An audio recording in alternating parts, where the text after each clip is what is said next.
Ladies and gentlemen, today I'd like to share a big idea with you. In fact, I believe it could be one of the biggest ideas of the 21st century.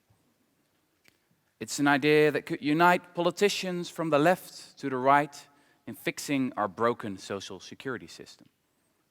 It's an idea that could give dignity to millions and accomplish what we should have accomplished long ago, especially in our rich and wealthy countries, eradicating poverty. But first, I have to be honest with you. It's actually not my idea. No, in fact, it's the idea of this man, Thomas Paine, who sadly wasn't able to make it today because, well, he died 200 years ago. But it was also the idea of these guys, some of history's greatest thinkers. Now I can hear you think, what kind of idea could unite men so different, such as the civil rights campaigner Martin Luther King on the one hand, and the free market economist Milton Friedman on the other hand? What kind of idea could unite thinkers so different, such as Thomas Paine, who thought that the government is the solution to most of our problems, and on the other hand, Friedrich von Hayek, the Austrian economist, who said that, well, the government is in fact the problem most of the time. What is this idea that goes against the spirit of our times, right through the old political divisions between the left and the right? What is this great idea, this utopian idea that so many of history's greatest thinkers have been dreaming about for centuries, yet which has failed to come true so far? Well, some people call it the citizen's dividend. Other people call it the basic income. Now, I like to call it free money for everyone. Now, that sounds good, right? I know it obviously also sounds like a utopian fantasy, something that will never come true, especially not in our lifetime. But I want to remind you beforehand, utopias have a tendency of coming true. Just think of how the end of slavery, equal rights for men and women, and democracy, they were all regarded as impossible ideals once. But in history, there is something called progress. So let's start with a simple, basic question. What is the basic income?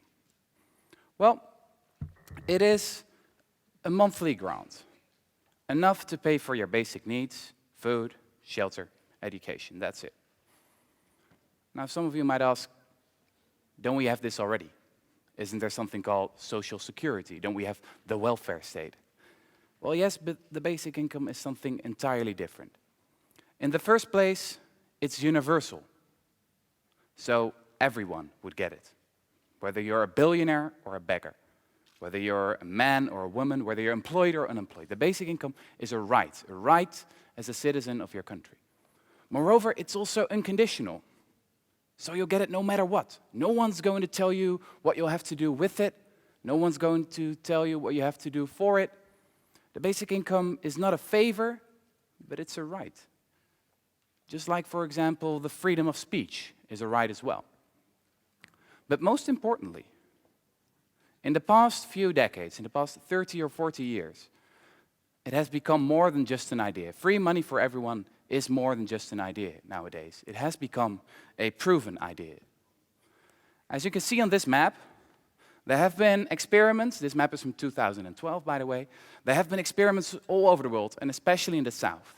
From Mexico to Brazil, from South Africa to India, researchers and governments have experimented with giving people free money. This map shows all the cash transfer programs, as they call them, that reach at least 5,000 individuals. And there have also been very large-scale experiments in the 70s, in the 80s, in Canada and the United States. They're almost forgotten nowadays, but they were a big success. Now, what researchers have shown time and time and again, by comparing a test group of poor people who received free money and another control group who was similar so that they could see what the effects would be. Time and time again, they have shown that free money results in, well, lower inequality, lower poverty, obviously, but it also results in less infant mortality, lower healthcare costs, lower crime rates, better school completion records, less truancy, higher economic growth, better emancipation rates, and all kinds of other positive social outcomes. Time and time again, researchers have shown that free money may be the most efficient, the cheapest, and the most civilized way to combat poverty. Now, I'm not going to be able to summarize all the experiments that have been done, of course. So I want to tell you about just one experiment that was done a few years ago in the city of London. Now, this was an experiment with some homeless men. To be exact, 13 homeless men that lived on the streets of London. They were street veterans. Some of them had been living on the cold tiles of the Square Mile, which is the financial district of London, for more than 40 years. And I have to mention, their presence was far from cheap. Think of healthcare costs, legal costs, policing costs. These men were costing the British taxpayers hundreds of thousands of pounds every year. So everything had been tried at that point, and it was time for something new. In the spring of 2009, a local charity decided, well, why not try free money instead? So each of the homeless men received £3,000, cash, no strings attached. They were completely free to decide whatever they wanted to do with the money. The only question they had to answer for themselves was, what do you think is good for you? Counseling services were completely optional. Now, of course, most of the aid workers, they didn't have high expectations. They thought that, well, the men are probably going to spend the money on alcohol or drugs or gambling or something like that. But then something amazing happened. What happened in the first place is that the men turned out to be extremely frugal with the money they received. At the end of the first year, only £800 had been spent on average. And where did they spend it on? Well, a phone or a passport or a dictionary. Each of the men had his own idea of what would be best for him. Moreover, a year after the experiment had started, the impossible had happened. 7 out of 13 of the men had a roof above their head. 2 more had applied for housing. Some of the men took gardening classes. Another learned how to cook, for example. They visited their children again. And all of the men made plans for the future. It sort of seemed as if the cash had empowered them. Now, I don't know if there's a politician in the room, but a politician would probably ask at this point, well, this is a very interesting story, but what did it cost? What did the experiment cost? Well, the answer is £50,000, including the wages of the aid worker. So, in addition to giving at least 7 individuals another shot at life, the project had saved money by a factor of at least 7. And this is a very conservative estimate.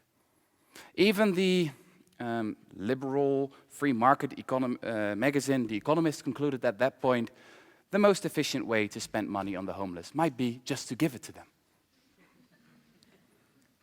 Experiments such as these, and that have been done all around the world, show us that we need to rethink what poverty actually is. Poverty is not a lack of character. Poverty is a lack of money. Nothing more, nothing less. So it turns out that it's a great idea just to give money to the poor if you want to resolve that problem. Ladies and gentlemen, we are living through a time and age in which our societies and economies are changing faster than ever. It's an age of automation. The robots, they're coming for our jobs. Now, this will bring, obviously, great prosperity, but it also means that we will have to adjust.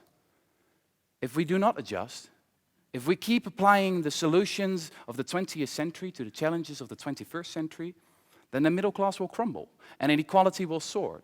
Now, truly, this is a dystopian future. Nowadays, governments are obsessed with pushing people into jobs even when there are no jobs. It's like the great inventor Richard Buckminster Fuller once said, so we have inspectors of inspectors and people making instruments for inspectors to inspect inspectors. The true business of people should be to go back to school and think about whatever it was they were doing before somebody came along and told them they had to earn a living. I believe that the basic income is a better alternative to our current welfare mess. But I have to admit, throughout history, there have always been 3 arguments against it, 3 formidable objections. Now, the first goes something like this. It's an interesting idea, but I've done some calculation and it's too expensive. Sorry, can't pay for it. It's not going to work. Now, this might have been true in the times of Thomas Paine, 200 years ago, when almost everyone, almost everywhere was sick, poor, hungry, and ugly. But it's not true anymore. As a society, we are richer than ever. I'd like to see the basic income as a dividend of progress. Because our forefathers worked so hard to achieve our current level of prosperity, we can now afford to give everyone a share of their accomplishments. And remember, eradicating poverty is actually an investment. There's one economist who calculated that it would cost about $175 billion to eradicate poverty in the United States. Now, that's quite a lot of money, right? $175 billion each year. But it's only a quarter of the country's military budget. So this is entirely possible. It's entirely doable. And after 10 or maybe 20 years, it will turn out that the investment has paid for itself, because the government will save billions in lower healthcare costs, there will be less crime, and there will be lots of more productive citizens who will be able to fulfill their dreams. So let's move on to the second objection. Maybe that one's better. The second objection goes like this. This is an interesting idea. We might be able to pay for it, but when you give people free money, they'll stop working. You know, it's human nature. People are lazy. Nothing can be done about that. The interesting thing here is that if I would ask each and one of you in this room, would you stop working when I'll give you, about 1,000 euros each month? About 99% of you would say, no, of course not. I've got dreams, I've got ambitions. I'm not going to sit on the couch, no. But if I would ask each and every one of you, what will other people do when they'll receive 1,000 euros each month? I think about 99% of you would say, yeah, other people. Yeah, they'll probably stop working. It's human nature. They're lazy. Well, if that's what you're thinking, I've got some news for you. The experiments that were conducted all over the world, and also common sense, actually tells us that most people want to contribute to society. Most people want to make something of their lives. In fact, some of the experiments have shown that poor people, especially poor people, actually work more when you give them a free grant, because it gives them the opportunity to invest in their lives or in their business, for example. The third objection, ladies and gentlemen, might be the most difficult to overcome. I hear people sometimes say, well, this is a great idea. We might be able to pay for it, and I won't stop working, and maybe they want to. But this is too big.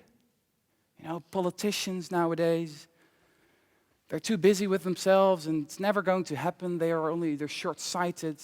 This is just a too big idea. I don't think it's going to happen. Well, if that's what you're thinking, I want to introduce you to this man. You know him, right? This is Richard Nixon, the conservative president, the corrupt president, actually, from the Watergate scandal. Yes, it was this man who almost implemented a modest basic income at the beginning of the 70s in the United States. It almost happened. Actually, his proposal got through the House of Representatives, and it hit the Senate floor, where doubts returned because some of the more progressive senators said, well, this is a great idea, but we want a larger basic income, so we're going to reject this proposal. And, well, we never heard it from again. It's an almost forgotten episode in the history of the United States. But it shows us that, of course, it's possible. Remember, once again, utopias have a tendency of coming true. The end of slavery, equal rights for men and women, democracy, they were all regarded as impossible utopian ideals once.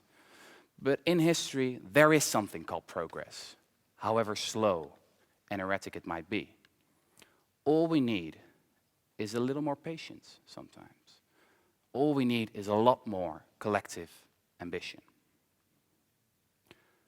Now, I understand that a short TED Talk is probably not enough to convince you that free money for everyone is going to be the biggest idea of the 21st century.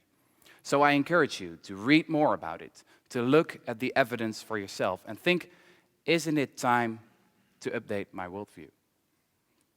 As I said, our ideas often lag behind the speed in which our societies and economies are changing. The basic income may not be implemented in the next 3 or 4 years, but it may be implemented in the next 30 or 40 years. Ideas can and do change the world. In fact, history is ruled by little else. It's like the famous Irish poet Oscar Wilde once said, "Stronger than 1,000 armies is an idea whose time has come." And I believe that in this century, the time has come for free money for everyone. Thank you very much.